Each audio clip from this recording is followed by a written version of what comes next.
Hello and welcome to the HPTV Podcast, the podcast all about the HBO Harry Potter TV series coming in 2027.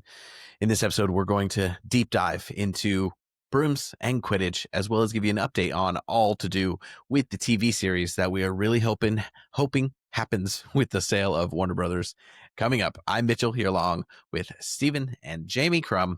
First and foremost, Warner Brothers look like they're going to be bought by Paramount, who just got bought by Skydance, and have Larry Ellison, who is I think he was the richest man in the world, but only for like a week, and then he got passed.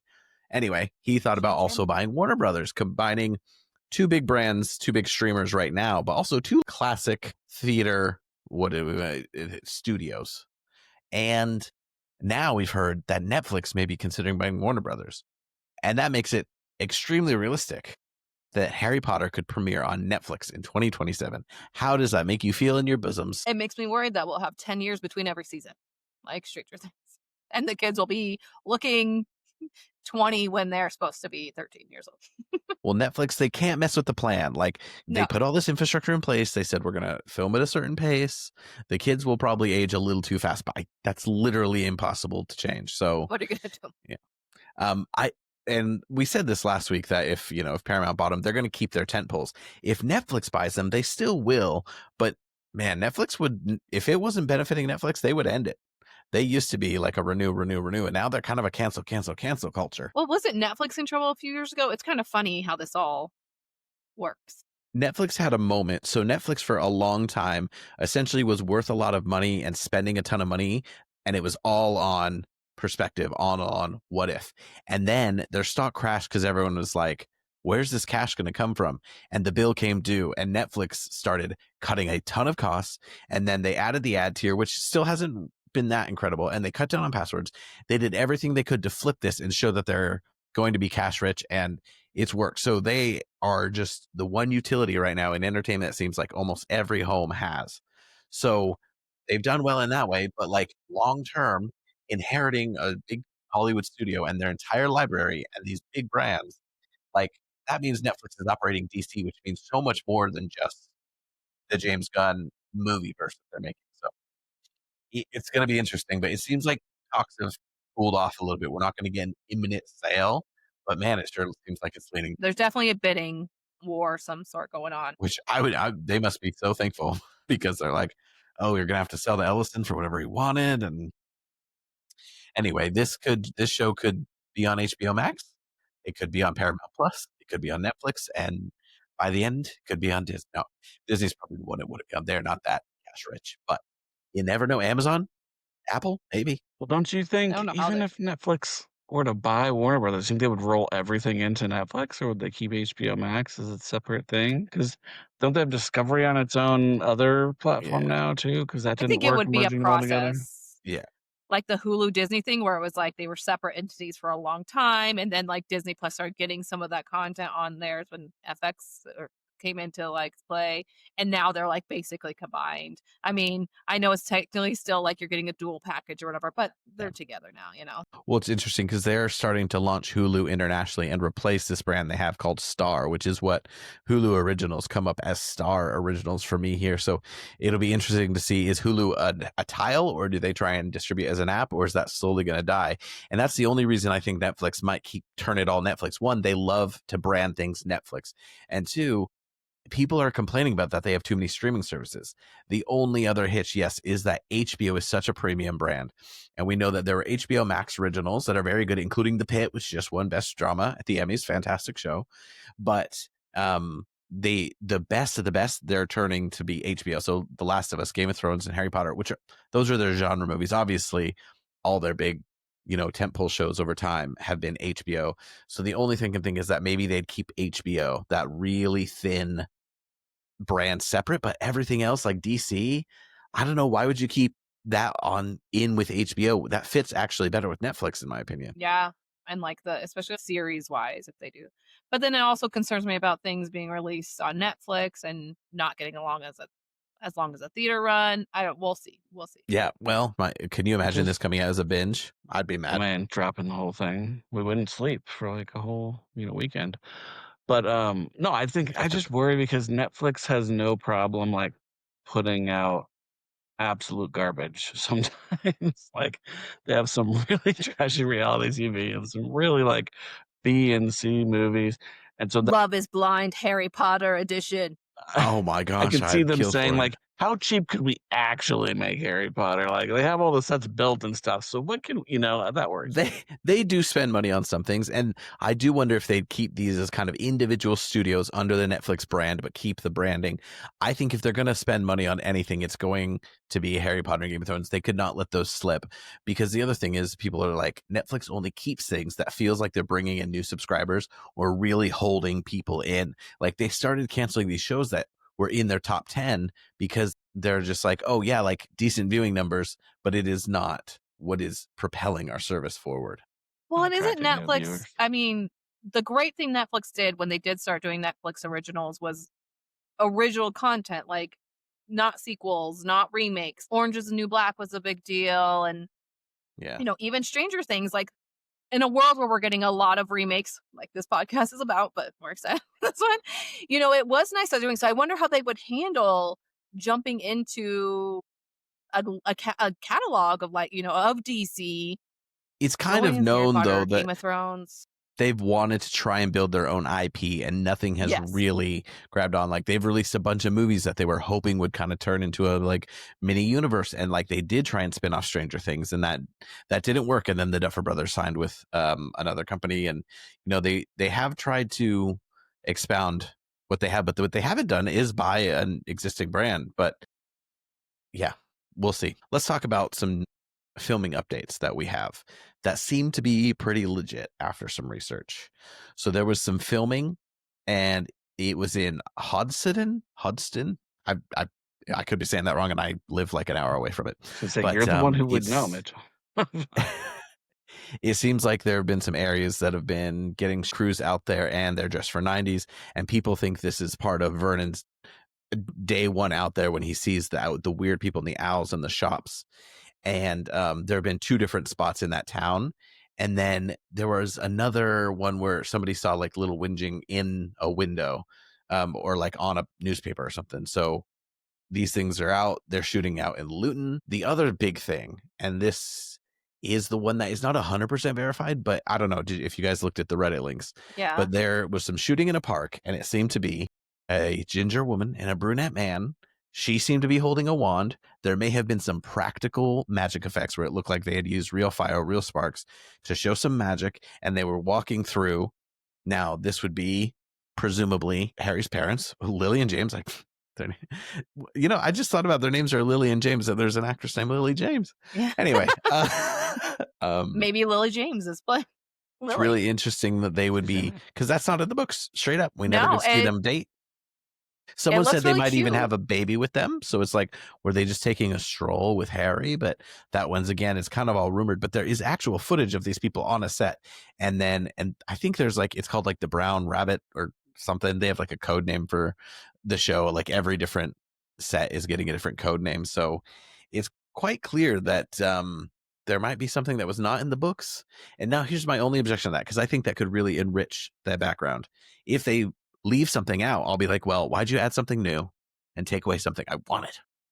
Even like Game of Thrones, the final seasons, where they'd have these long like sequences of the dragons flying that cost $1 million freaking dollars, and they'd leave out like important character development. Yeah, just that.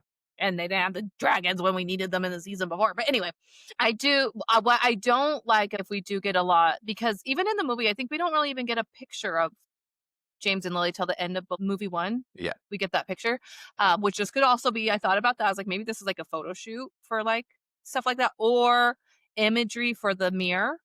It could have been that as well. But until we get to the mirror, Harry has no clue what his parents really look like or anything like that, because the Dursleys haven't shown him. So us as the audience are also in the blind. And so I kind of like that about the book. And then when you get that reveal, it's like kind of exciting in a bigger moment that Harry's seeing his family for the first time. So I hope they don't just throw it in episode 1 or something. Well, and I wonder if, it could be a little bit of background, like, because there is the background story we now know about, like, the Dursleys and the Potters and how they didn't get along, something like that. But I wonder, too, if it's just, like, footage for Harry's, like, because he has these little flashbacks, right? Like, all he remembers about the car accident is green flashes. So I do wonder if like they'll have like flashes and then like a quick frame or two of something that you can't even actually see kind of stuff, but they want to have that footage for it. But I do think, like Mitchell said, I'm excited if they like build it out a little bit, if they flesh it out and we get to see some Lily and James and like what they're actually like with Harry, because we know so little of that. I think they also want to have some surprises. They want to have, because we know what's going to happen. They're like, we can't change the plot, but we can put in some moments that are going to delight and enrich while being not adding, something completely new or out of story. We don't even know who's been cast as Lily and James, despite all the other, we've gotten some smaller casting bits. Now, one that came out recently from Wizarding World Direct, which people seem to believe, and they're the ones that are tweeting out a lot of these leaks. And they've put out here that Svetlana Karabut, that's my best guess. I'm not going to be able to pronounce all the last names of Svetlanas in the world, has been cast as Septima Vector. So that is the arithmancy professor. And we know Hermione takes that class. And there is a picture of an actress that people say apparently was credited as Professor Vector, but we don't ever meet or have a line with Professor Vector. So, and again, you don't take arithmancy till after second year. Second year is kind of when third year is when they add on all those subjects and Hermione takes too many. So cool. If she sits at the table for a couple years and then Hermione has a class with her, or if she's just a background rando and someone figured out this little bit of casting, that's cool with me. I like the idea of filling this out, and I hope she's in all 7 and doesn't have a single line. Yeah, because she's not really in the book either. And I did think this was a man. I will admit that. The character in the book. And I did cast Mitchell in this role. So for one, I was completely off about that. And I'm sorry, Mitchell, your role has been taken. Also, I don't know what arithmancy is because it sounds like arithmetic, but I don't think I'd be good at teaching it. We still have other roles for you. You're an actor. Act like it, Mitchell. But it's fun to see that filming is still popping up all around London and people are catching it. I saw a couple rumors of somewhere else they're going to shoot in a couple days. I'm so sorry I'm not dedicated enough to chase down these. But you know what? As someone who was around the set of Ted Lasso a lot, like 3 years ago, you get very little out of it. I don't know. And this would be a more protected set. I'm like, would I learn or get excited about much? Not really. But please, Francesca, if you're listening, hire me. I'd be great. Well, I will say all the Ted Lasso stuff keeps popping up. The filming of the new season keeps popping up in my algorithm, and I'm like, oh, there's Mitchell's old neighborhood, but you're not there anymore. Well, so it's not as exciting.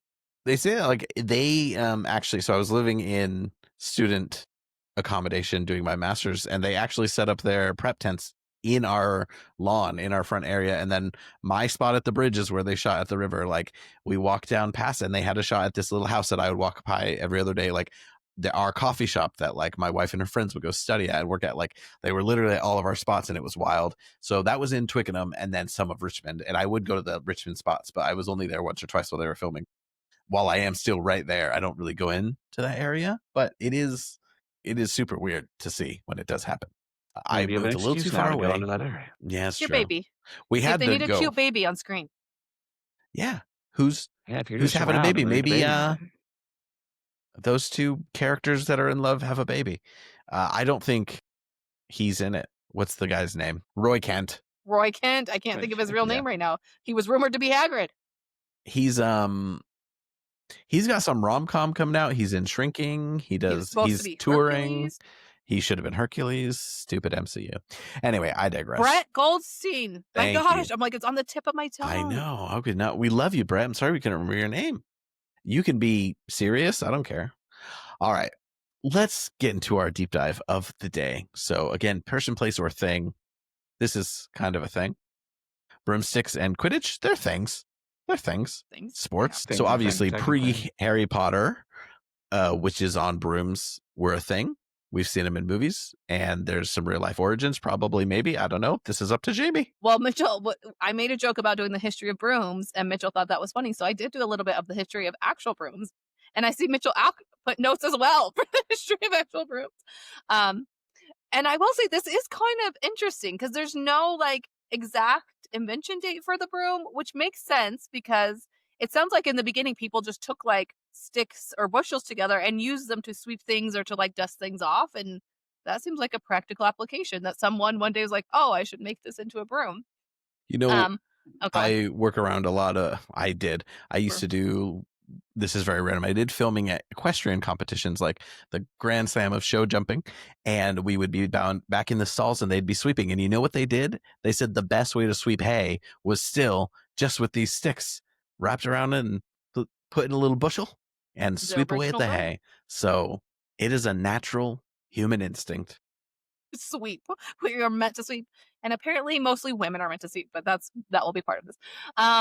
So there's no actual invention date, but the basic idea was bundling twigs, reeds, or branches and tying them to a stick. And then sweeping, not an actual broom, is mentioned even in the Bible. So people think it goes back to the biblical times in Luke 15, 8-10. I don't know if that's just because of a translation or that actually was happening in those times. But, whatever. We'll have to ask, what's his name? I do think the handle was a really good addition. Dan McClellan. The Can you handle was imagine a having great to bend addition. over all the time to do that? Man, my back hurts just thinking about it. So, and then in medieval times, there were besom squires who specialized in binding the birch and twigs. So I guess they were called besoms then. And then broom making remained mostly small scale. And then in 1797, the modern broom making truly began when a thoughtful Massachusetts farmer named Levi Dickinson fashioned a broom from tall grass called broomcorn as a gift for his wife. Every woman wants something to clean with. So you're saying it's American. Hey, it's making her life easier is what it was doing. I will say, I've had my husband for, I'm like, if you want to get me a nicer vacuum that's going to suck more for cleaning, get me that. It makes my life easier. But he has to use it too. It was sturdier and more effective than before, and then it became popular. And by the 1800s, he and his son were selling hundreds each year. So good on Dickinson making money off the broom. But interesting fact, the first depiction of a witch playing on a broom was apparently in 1453, which was like way before that. And I read a few articles on this, which I found really intriguing. One was from History, like I'm pretty sure like the History Channel, but history.com, and one was from Forbes. And they kind of had different takes on it. On Forbes, they were talking about like they would use basically like different herbs and like, treatments on brooms that would make people, and I guess in general cleaning, that would make people hallucinate. And so they thought people were hallucinating that they were flying on the broom or something. It was like a salve from the plants, whatever, but whatever, have fun. But also it's been traced back, which this was more of the history article, that in pagan times, and there was like pagan fertility rituals for plants, villagers would leap on poles or brooms and dance around to encourage their crops to grow. And that also could be where the idea of people flying on brooms comes from. And then it fused to be like a Halloween icon because it's made up in pagan ritual, women usually using the broom and the harvest time. And then obviously there's like the whole association with women and that accusing women of being witches and basically saying that they could take any household item and bewitch it and put evil into it, like even their broom, and fly off. So there's also that element of being associated with women. But still to this day, you think of Halloween, there's always some sort of image of a witch on a broom. And then in Harry Potter, JK took it to a whole nother level with a whole sport being played and travel.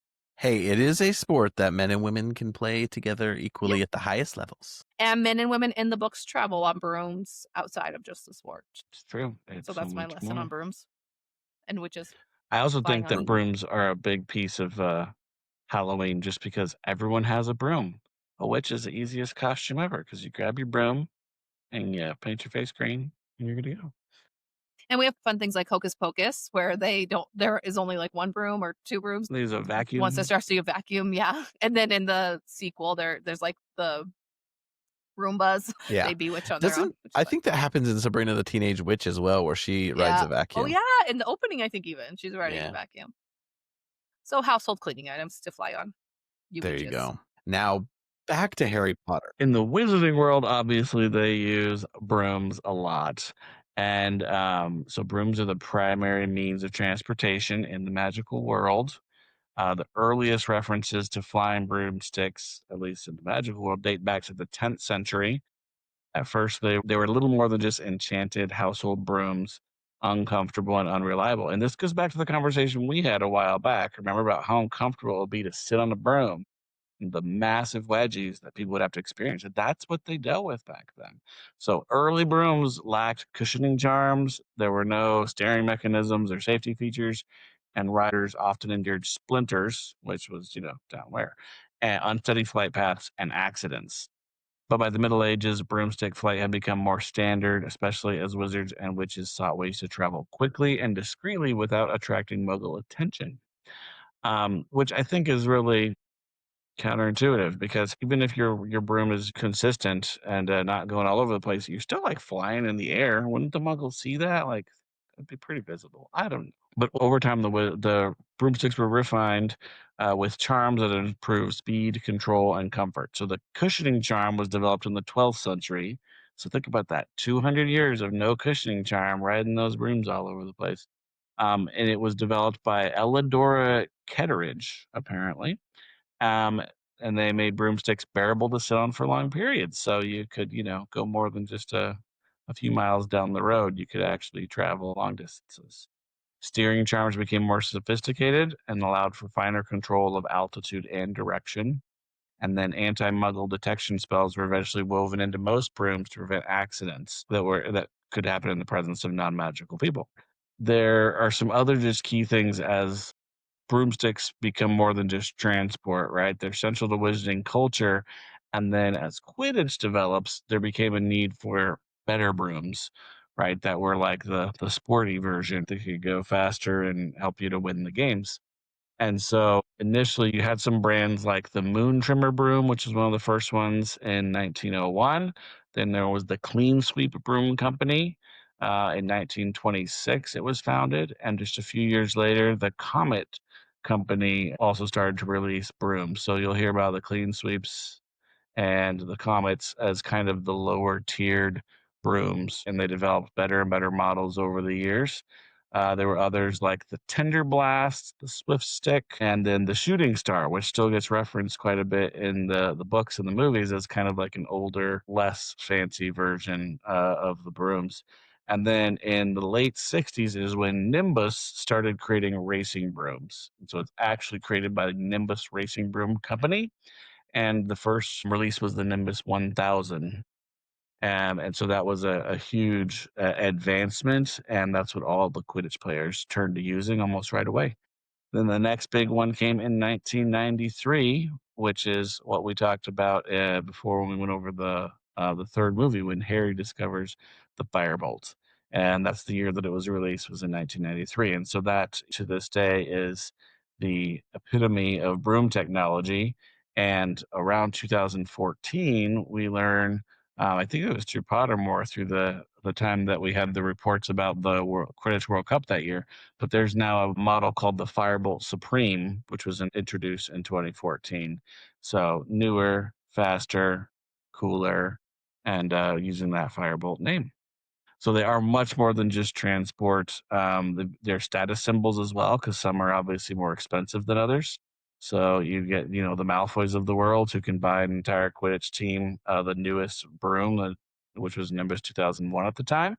And you have the others who have to kind of settle for the hand-me-downs. The Shooting Star is known for being an inexpensive broom that's commonly used in schools. So they're slow, they're prone to losing speed over time, but that's what they'll buy like in bulk for kids to learn on in the schools. So a lot of really cool brooms. Thank goodness for that cushioning charm. I was riding my bike yesterday actually, and even that seat, man, those things hurt your butt. So I'm I gonna have didn't to know you get could me ride a bike. some kind of cushion on there. It has been a minute, but trying to get back in shape and all that. But like I said, my butt still hurts, and we have to figure that out. I always thought, oh, I could do a cycling trip. I could be a cyclist. And then I hurt my tailbone in a car accident a few years ago, and then I took a spin class just last year, and I did not feel great. So cushion charms all around, please. Also, I find interesting that they have the Nimbus 1000, and then it went to 2000, and then it went to 2001. They're like, oh, we leaped 1,000, and then we're just gonna do what Well, now? and You there want to was keep like listening to a that? 40-year break in the middle too. So I wonder if like history just didn't take note of all the models in between. I wonder if there was a 1001 or But something. I think of video games. You had the Xbox, and then the Xbox 360, and then the Xbox. I don't even. What was the next one? Series S, Xbox One. It was the Xbox One X. It makes no sense. There's another thing that I'm thinking of. Galaxy phones. Well, yeah, they went 10 to 20, and then the iPhone, I swear, like skipped a bunch too. They did like the 11 and the 12, and then skipped to the Super Max. Well, Galaxy did it to catch up to the year, so that they can, the number matches the year. And I think iPhone's like trying to catch up to the year, but they're like skip numbers sometimes. It's a little wacky. Yeah, branding. It's a branding thing. I could market broomsticks. All right, well, let's take a brief look at Quidditch, as it is, something Harry's passionate about. And I think if you've ever been in a community that is obsessed with a sport, I actually think it makes things a little bit clearer for the wizarding world. Like, it is so similar to the way that kids here are all a fan of soccer teams. So that is kind of how Quidditch is presented in that way, where there's just this obsession. Like, it is so critical to everything, although then they don't mention it that much. Like, Ron never once is like, guess what happened in the Chudley Cannons game, and they'd never try and use magic to get TV. They're just listening on a radio. Anyway, I digress. So Quidditch is a broom based sport, but it was not the first one. It's actually an amalgamation of many. Let me give a shout out to just a couple. Now, we go to really early on in Harry Potter times. J.K. Rowling released 2 small books, Fantastic Beasts Where to Find Them and Quidditch Through the Ages, with just these thin little fun books that had like information. And so some of this is from that. And then we kind of got some more through time from like the little video games and everything. So the first game was called Stitchstock, originating in Germany, where a wizard acted as a guardian protecting an inflated dragon bladder, and players would mount on broomsticks and attempt to pierce the bladder. There's an Irish game where they'd fly through burning barrels while catching a ball and then try and throw it into a hoop. And then there was a Scottish game where they wore cauldrons on their heads and they had to fly around and catch stones in the cauldron. And then there was jousting called shunt bumps. I've heard of that before. And then there was like some tennis on a broomstick called Swivenhodge. So look, a lot of different things came together to create Quidditch. So Quidditch, I don't feel like if you're listening to this, you probably don't need to know the rules, but we got the 4 balls. We got the 7 different players. The snitch is the most important one. I think that is the only one that kind of like has its own little history. It's specifically the golden snitch. Let's not forget. But originally there was actually a magical bird called the golden snidget, and it was introduced in 1269 when the chief of the Wizards Council, Barbarous Bragg, unleashed a golden snidget during a Quidditch match, offering a reward of 150 galleons to the player who caught the snitch. And then it became customary, and they were frightened little birds, and as a tribute, 150 points were given to the team that caught that. Kind of ruining the rules of the game. You got to think, without the snitch, actually Quidditch makes a lot more sense. And it is a flawed game, and we just have to accept it and let it play its role in the story, because Harry's got to be good at something. But yeah, so that's kind of your background. There was the first Quidditch World Cup was in 1473, sorry. That is the one in 1473 is one where all 700 fouls were committed. Now there are 11 aforementioned fouls that are kind of the common 11, the ones that you always get. Just like in football, you get a handball. American football, you get a hold or an offsides. And of course, there's a magical games and sports department. There are some differences in the movies. Like the rules in the book say you can't leave the pitch. They obviously do. And the quaffle is just a regular ball. It's described, but it kind of has these indents, which, you know what? Good movie invention. Well, the other one is the first ever Quidditch match took place at Queerditch Marsh. And we do know J.K. Rowling used a lot of Q words. She really wanted her sport to start with Q for whatever reason. And the Quidditch World Cup started in 1473. Wait, why is it? That's confusing that's also the year all the fouls were committed. That's a little sus. Someone's got some bad information there. I should have fact-checked it. Terrible journalist. All right, here we go.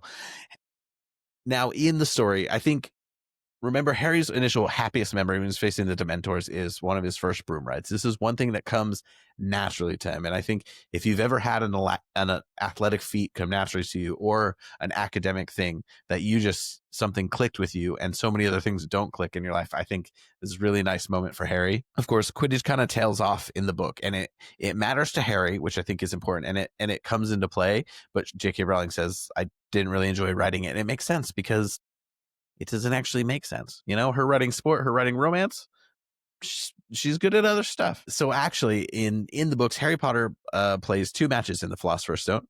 He plays against Slytherin and almost dies, choking on the snitch and being attacked by Snape and Quirrell. That one takes place in the movie. That is the only Quidditch match in that movie. But also in the book, they play Hufflepuff, and that's when Snape is the ref. Oh, and this is something I can't wait to be in the show, because Harry is freaked out, and then he ends up catching the snitch really fast. And that's where everyone's like, oh my gosh, he's amazing. And that's where like his skills really start to come through. Then he misses the 3rd match because he's unconscious in the hospital wing. Weird thing at Hogwarts, there are only 3 matches for each house, which is not the greatest. They could at least play each other twice each. They could do a double round robin. Anyway, in the Chamber of Secrets, he plays 1 match against Slytherin. The other 2 were canceled because of the basilisk attack. And in Prisoner of Azkaban, that's the only time Harry played all 3 matches. He goes against Hufflepuff, and that's where he sees the Grim and the Dementors and breaks his broom. He plays against Ravenclaw, and that's where Malfoy pretends to be a Dementor. And then they win the cup against Slytherin. So they don't even have like a playoffs where they play them again? It's just the 3 games? No. I'm pretty sure it's just whoever has scored, whoever has the most wins and points at the end of playing 3 games. It's never explicitly described. Also, sometimes they imply that the points from Quidditch go towards your house. And I'm like, that seems to be quite a plus. Yeah, it's funny because the points, obviously, Harry gets docked 50 when he gets caught out at night in the Sorcerer's Stone, but he only loses 1 point when Snape is being rude. So it's like, we need a balance here of what points actually matter.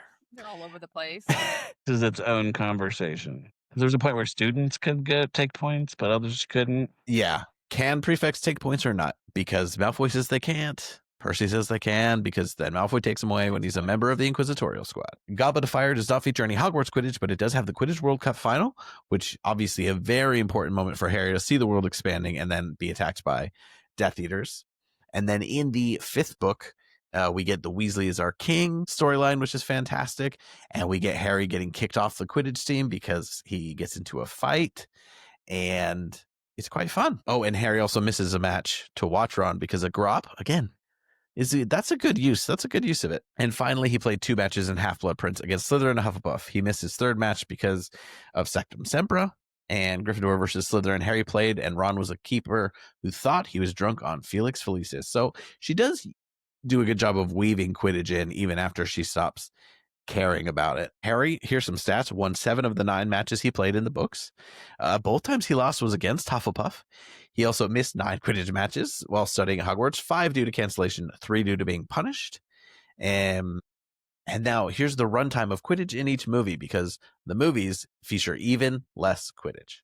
In the first movie, there's a big long sequence of it, and there's a training sequence with him and Wood, 7 minutes and 39 seconds.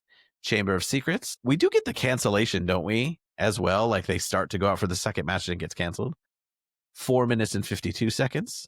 Prisoner of Azkaban, which again, in the books, has the most Quidditch, 2 minutes and 14 seconds. Goblet of Fire has 1 minute and 40 seconds, including lots of peripheral stuff from the Quidditch World Cup. Order of the Phoenix, 0. They amalgamate that story into Half-Blood Prince, where there is only 1 minute and 16 seconds, and then 1 minute and 28 added if you count the training sequence, and 0 Quidditch in movies 7 and 8. So it's just not, it plays into Harry as a character. I think it matters that he's a nerd who has this physical talent, who is a jock in some ways, because when he's dumb, you can kind of be like, oh, he's kind of the dumb jock. And then I just want to shout out, in Expanded Universe, Quidditch makes some stupid brief appearances in Cursed Child, which doesn't matter because what a horrible, horrible piece of fan fiction. But go see it. It's good. And then it does not really feature in Fantastic Beasts, other than Newt making one joke when someone calls him a seeker and he goes, I'm more of a chaser. We don't know if he played chaser. We also don't know for a fact if James played seeker, do we? Like, that's in the movie, but not in the book. Yeah, that's something they made up, I think. Yeah. We don't know for sure. There are 2 Harry Potter Quidditch games, video games. One that only came out last year. It's on the Switch apparently, but it's also kind of a mobile game called Quidditch Champions. Don't know anything about that. But I did read that you play with less than 7 people, so it's blasphemy. But then my favorite was Quidditch World Cup, which was produced by EA Sports. That's kind of cool to think, like, the company that did FIFA and Madden and everything did a Quidditch game, and it was actually pretty cool. And you could play as the USA. They went with this very like fall, like northeastern theme for the US. They also had England, France, Germany, Scandinavia, Japan, Spain, Australia, and Bulgaria. You would start by playing at Hogwarts, and you could unlock Quidditch Marsh and play at the first ever place where they had Quidditch.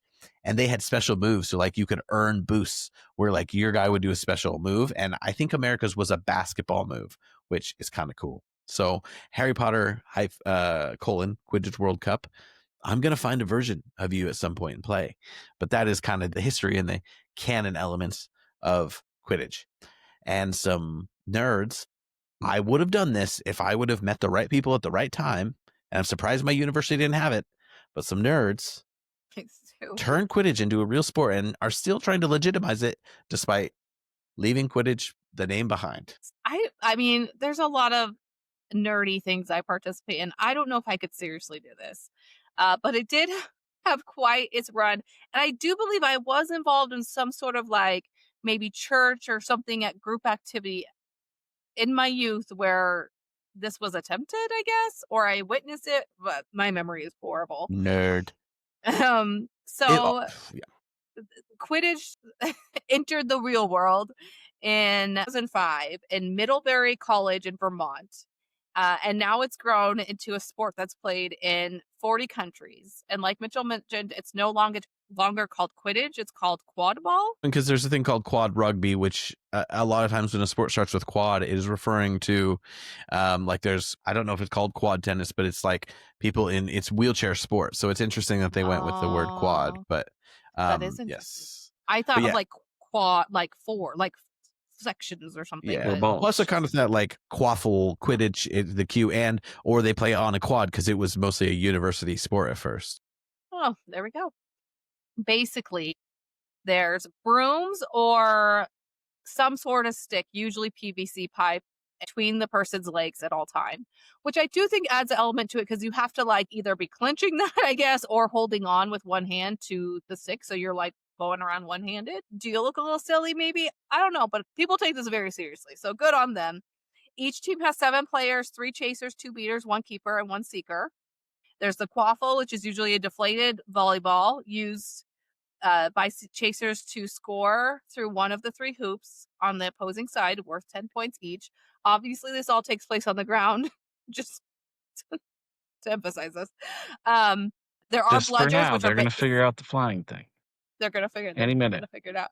They're essentially dodgeballs for the bludgers being thrown by the beaters, which I do think is fun. I think that's a fun part of Quidditch, and I think it's a fun part of Quadball that throw things at people.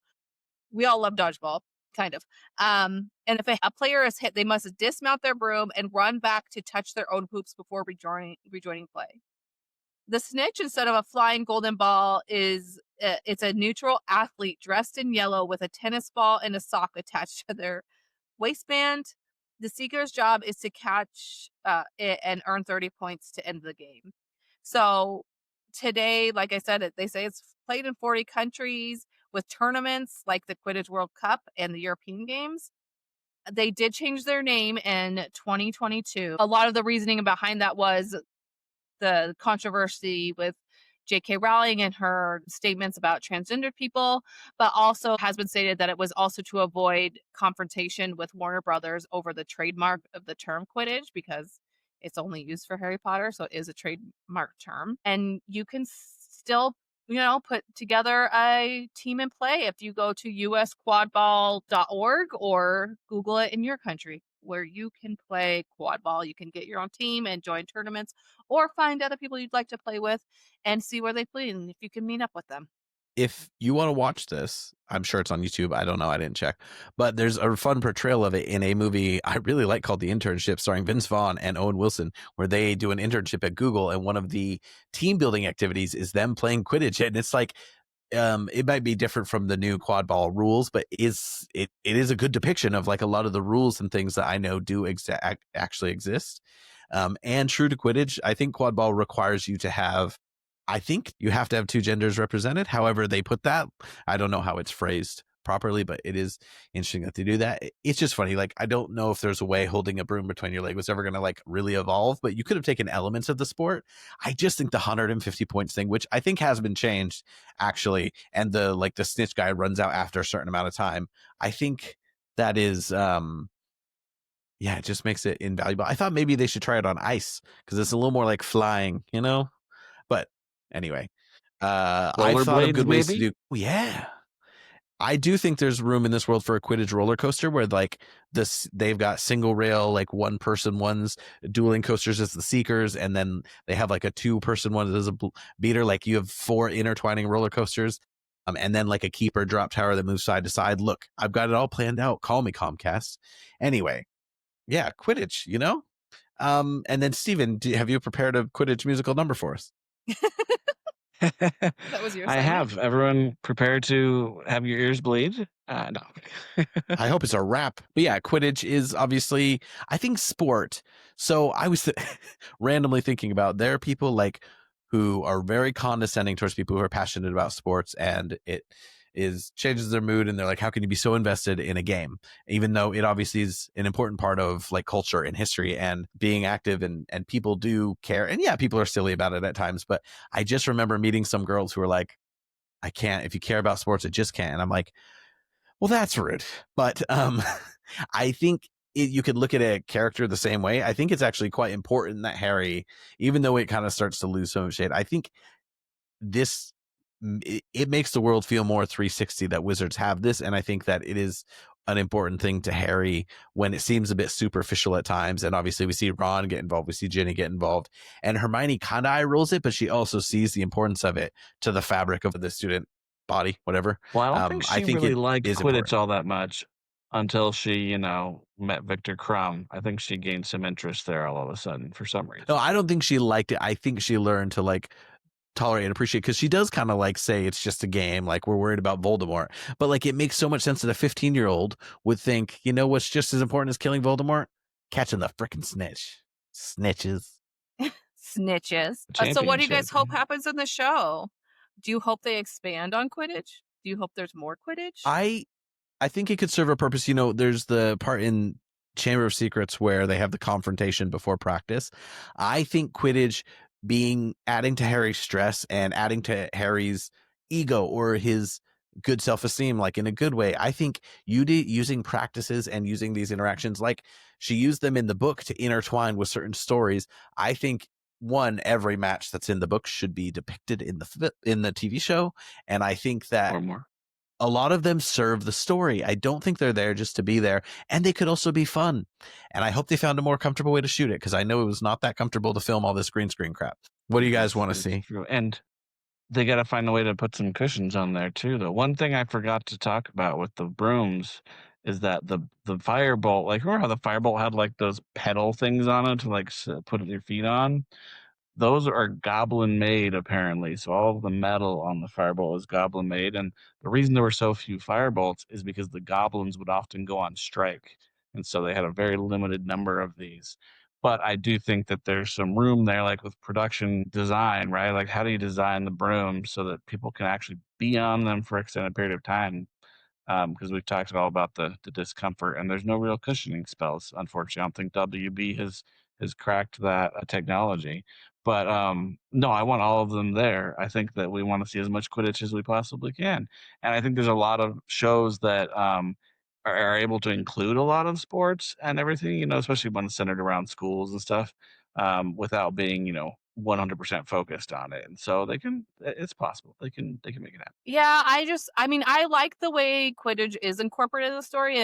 It means so much to Harry. We just read this in the first book, like the first time he flies, like Mitchell kind of mentioned that he's like a natural athlete when it comes to Quidditch and flying. So that element builds his confidence in the world so much. But it has, there's so much that happens during Quidditch, the Dementors showing up, Draco trying to trick him.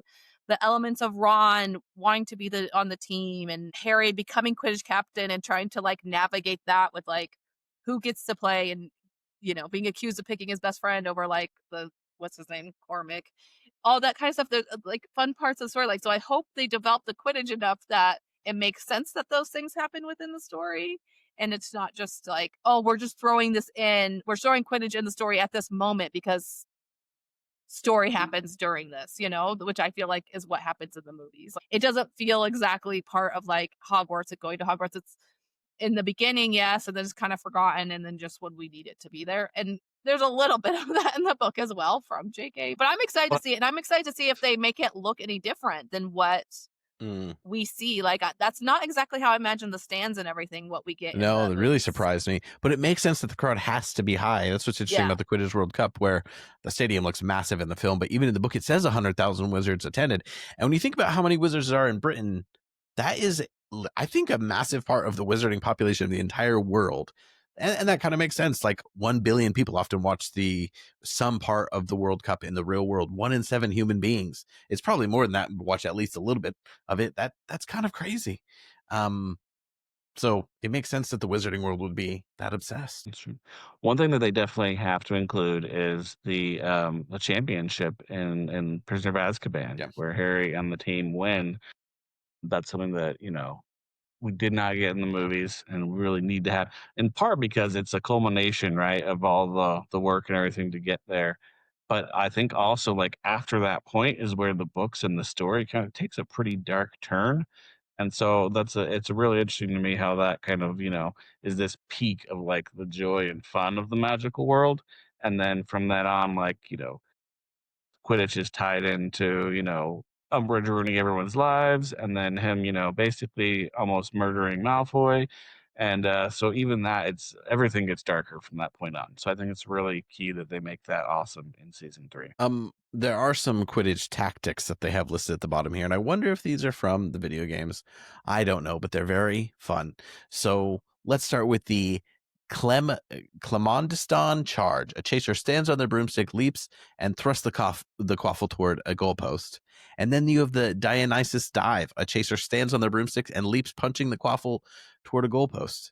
And then Finborough flick is if the chaser uses their broomstick to hit the quaffle. Anyway, I think it's hilarious that they have all these fun little things, and I hope like some nerd got to make these up and it ended up in the video game, and now it's canon, in my opinion. And by the way, for anyone who has tried Quidditch or Quadball in the real life, you are a nerd, and that's okay. I do things that I think people should make fun of. It is okay to do things that are objectively silly. I'm sure they're having a blast, but it is silly, but I'm all for it. You know what? LARPing looks silly, but people do that. If you're having fun, you do you. It is kind of LARP. It is a little LARPing sport, really. We are grown adults doing a Harry Potter podcast right now. Well, and I mean, there's something to be said no matter what it is. You pick something that's like difficult and can be challenging, and if you enjoy it, even better, right? And then like get good at it, put in the work, and go and win your games or your championships, whatever it is. Like, that's just an important part of growing as a human. So if you're doing that with football, like a typical jock, that's cool. If you're doing it LARPing, that's cool too. These people look pretty athletic. I'll tell them that. I couldn't do it. The Quidditch Cup, it's a lot of running and stuff. Like, there's no way you can do that. And like, I couldn't do that. I'm a fatty. It's not going to work. I was trying to see who won the Quidditch Cup one year, because don't they say that like, oh, they haven't won it since Charlie was here, but we don't actually know. But then didn't we figure out that it hasn't been that long since Charlie's been gone? Yeah, I think Charlie was gone for 1 or 2 years since. The timeline doesn't work out very well. And also, okay, there's also an element of like the size and the amount of games and stuff, like the whole controversy of how many kids actually go to Hogwarts. I was thinking about this even with the sorting. Do they sort the same amount of kids in each thing? Or maybe one year only 2 kids are in Ravenclaw, and like how many kids go to Hogwarts? It wouldn't make sense. There's only so few games if there's only like 300 kids there. I don't know. But yeah, that means 28 of the 300 kids. Also, Harry's teams don't have reserves. He has to be like, oh, Dean, you haven't been practicing with us all year, but we need you to fill in now. Like, wouldn't you have backups that train with the team? Gosh, Joe. Maybe J.K. Rowling just isn't all that athletically literate, about how those things I work. think she's maybe it wouldn't made that clear. Yeah, she doesn't care. And that's okay. It's very fun, but there are some real flaws. As far as students at Hogwarts, yeah, if there are, can't you do the math? Isn't it like 280 if you have? That's what a lot of people say, but then there's also been mentioned that there's like been up to 1,000 students there at a time. So I don't know. I don't know if it's just the Well, need here's of how something many that I wizard children remember there are. is that the years that Harry was there, like when Harry was born, that was during Voldemort's like reign, and everyone was terrified. So a lot of people didn't have kids, is what it said. So his classes, like around that age group, are apparently much smaller than other like graduating classes might be. So it's, but there's not a lot of difference between his and Ginny's, for example, because we see that sorting too. Yeah. Well, no, we don't. That's when he finds out about the Ginny, but he sees one in book 4, I think, and that's it's similar in size. So I do wonder at what point were the classes bigger, and how much bigger were they? Double the size? Also, you're right in that every group is not going to have the exact same number of kids. That doesn't make sense. So maybe some had 7, some had 5 in those years, and in other years it's more like some had 12, some had 15. But yeah, I think it makes it 1,000 would be pushing it, but maybe. But also, then only one teacher per subject. You need a backup charms teacher. Come on. This has gone too far. Well, exciting things are happening in the world of Harry Potter. Chocolate products continue to hit the shelves of Walmart each and every week, and Stephen has bought and eaten every single one of them. We have filming taking place across London, and hopefully a lot going on at Leavesden Studios. We just got a trailer for The Mandalorian and Grogu today, and it just made me think, that means like just I knew that one has been shot and everything, but I just thought this time next year we could be getting a trailer for Harry Potter and the Philosopher's Stone season 1, an HBO production featuring Netflix. But anyway, things are happening, and we hope you've enjoyed hearing a little bit about broomsticks. I wish there were as many brooms as there were wands. I feel like there's lots to dig into in the broomstick marketing world, and this dear sport of Quidditch. I'm sorely tempted to download that Quidditch game. I think we're going to do it. Do I have time to play it? Absolutely not. Do you have a PS2 or an emulator? How do you play that? I'm sure I could get an emulator. None of us own a broom. You can buy brooms at the theme parks. You can buy hyper realistic ones that are crazy expensive, or you can buy these crappy plastic ones. But none of us have gone that far. We do have brooms to sweep our homes, though, I think. Yes, I do. I have a push broom. Hannah calls it a brush. Mine has those special drugs on broom. it, so I get high when I use it. It's awesome. Yeah, we got to get some of those herbs on our brooms. What? Is that a thing? I was just saying, in the history thing, people put a salve on the broom, and they thought that was making people hallucinate that they were flying. But whatever. Pagans. Those pagans. Good to know you pay attention. All right, well, jeez. if you want to reach out, give us your thoughts, please find us on social media at HPTV Podcast. I was supposed to do that in the intro. Or email us at hptvpodcast@gmail.com. And next week, we're going to be talking teachers. 2 of your favorite teachers. Transfiguration, herbology. Do your homework, and you'll hear all about them next week. Jamie, send us out. Peace out, snitches.